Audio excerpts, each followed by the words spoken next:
No, I don't know why I recorded the last video vertically. This one is proper again. Final sanding's done, and you can see how beautiful this turned out. I went all the way down to 320, stepped it from 80 to a lighter 80 because the first 80 I used was a sponge and the second one was actual sandpaper.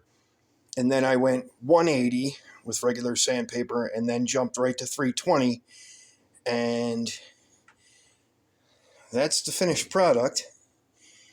It's got character for sure. And the headstock turned out way better than the body, but I'm debating on whether just to beat it up a little bit to make it match.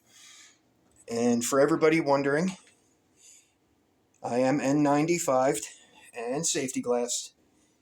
Now to wipe it down, get rid of any residual, and stain it.